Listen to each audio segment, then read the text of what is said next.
So state's been talking about, you know, having a new budget, giving the schools more money. We think probably we're going to go to get more money, but we really don't know how much. It's not gonna be the 1.9 million we No. all voted for. No, we're not getting $1.9 The million. proposed. Does the proposed have a tax increase in it, and if so, what percentage? No, the proposed does not have a tax increase. The proposed is showing a deficit. It's, Ed, you didn't put, I thought it did. The No, mine 4.7. had, when I did my presentation last month, mine had the full tax increase. Oh, it did. So That's what I thought. So this is what the full tax increase we're short. Now, how many mills does the full tax increase equal out to? 2.48. 2.48, okay.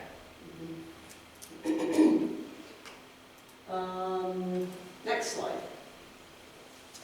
So, we're starting to, you know, talk about that. We're talking about raising taxes. The maximum tax increase is 4.7%. That would bring us $900,000. And right now, we have a fund balance of about $4.5 million. It's going to go up. There's some, so the state does not want you really to have more than an 8% undesignated fund balance. And 8% is about $3.5 million. So right now, our fund balance is over that by about $1 million.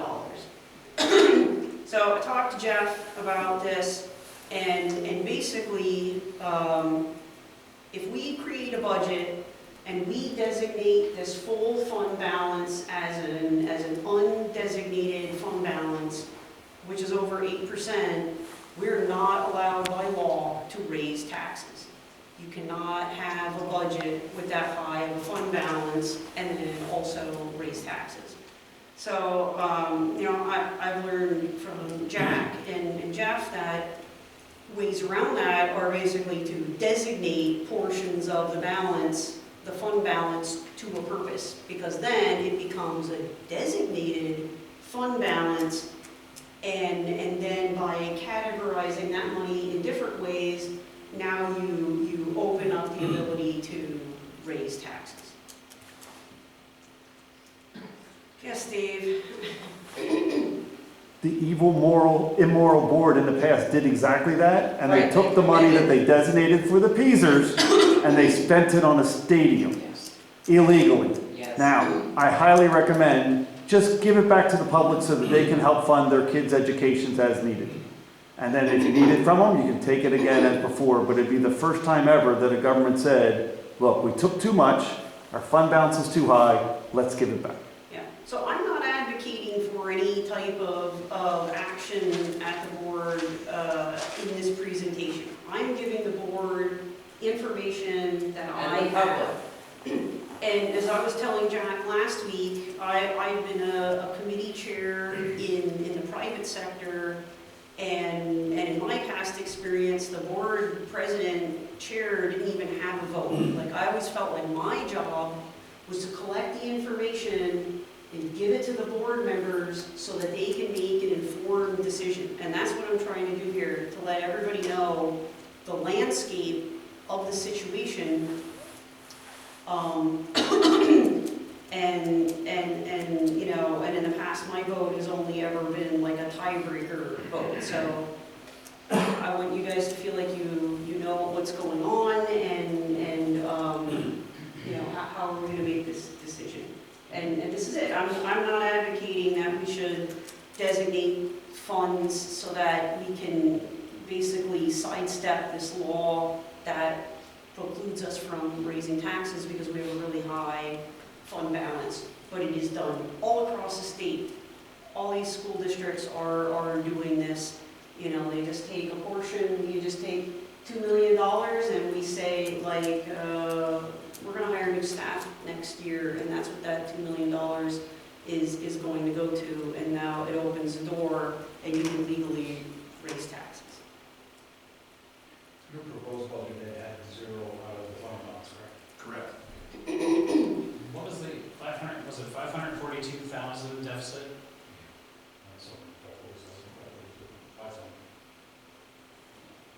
So if we move That that. million, if we go that million over, that was it. Without a tax increase, how much of the deficit be?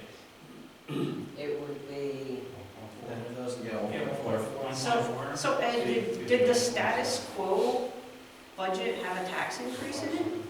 No, Makes sense. Oh, okay. status quo. well, that was last year's budget, was it the current year's budget, basically? Well, I incorporated the salary increase for the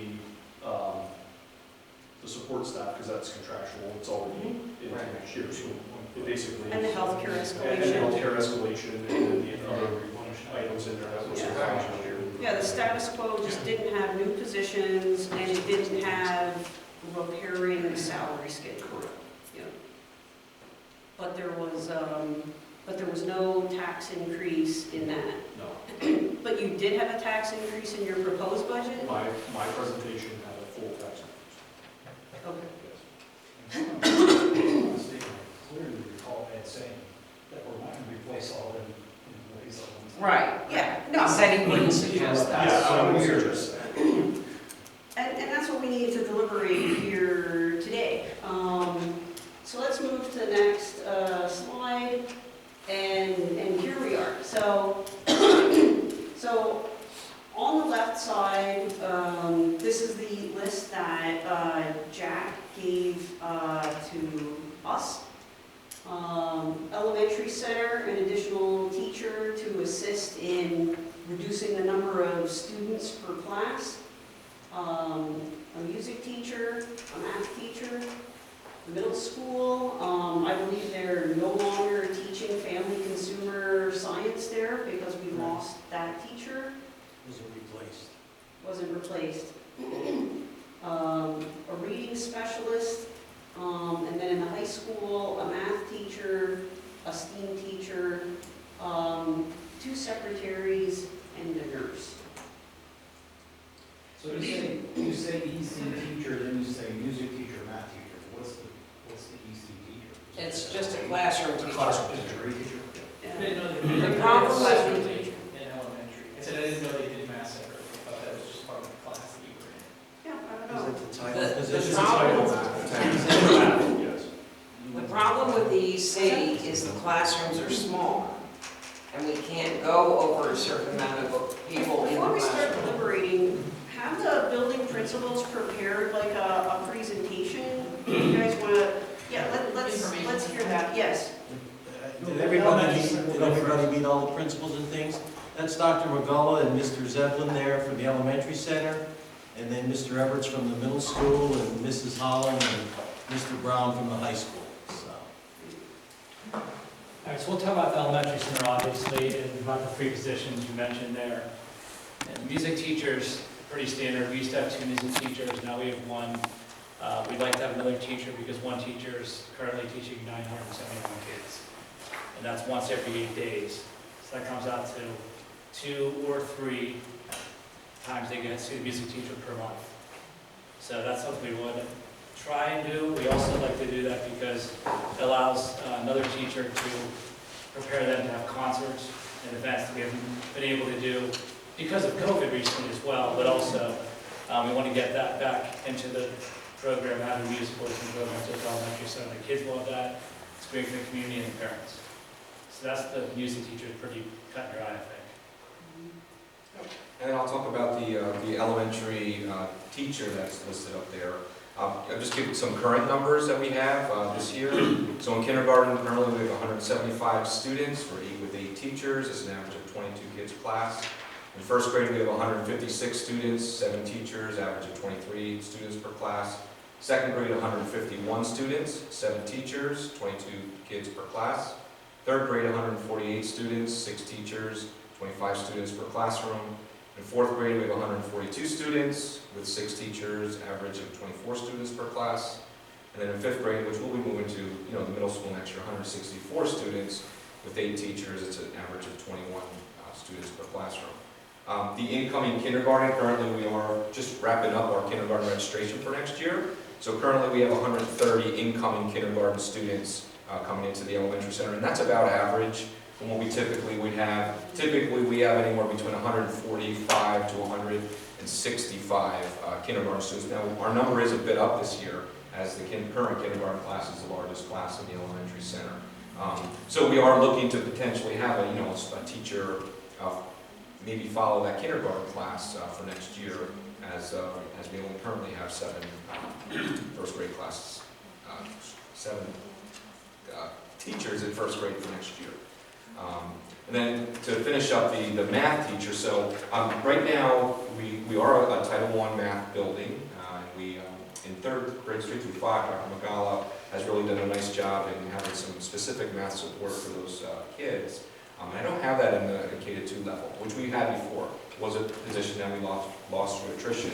So we are looking to potentially offer some Title I math support in the K-2 levels. And there's a number of different ways we can look at that, but we would need the staff in order to provide that. Now, we do have the learning loss program, which was mentioned before, and that's for grades K-5.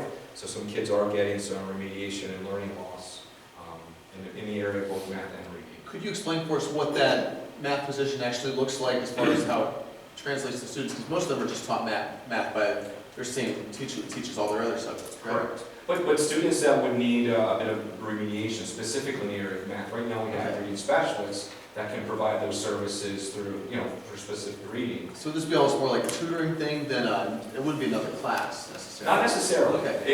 It could be a class. I mean, Dr. Magala's done a really nice job of formulating classes, grades 3 through 5, where we target specific students who we are finding through benchmark assessments and things like that, where they need some extra support in math and reading. The challenge is this, though, with the young kids, there's reading specialists, reading teachers, retail teachers, those are people that are available, but if they're not with a lot of kids, we have substitute shortages, it becomes a problem. So we're thinking maybe if we get, another teacher that could help out with math, get the basic math facts down and really work with them, and kind of work with kids in the same level, then they can do a better job. Right. And like you said, I think, Barb, that, that money's not going to be there in 2 years. So we got to be careful what we plan for, and then 2 years goes down the road, Because then we have the same we stuff. can't afford that So we position. can't, yes, Right. exactly. So this is basically additional math in addition to what they would get in their normal homeroom classroom, not their homeroom. It could be, or it could be different.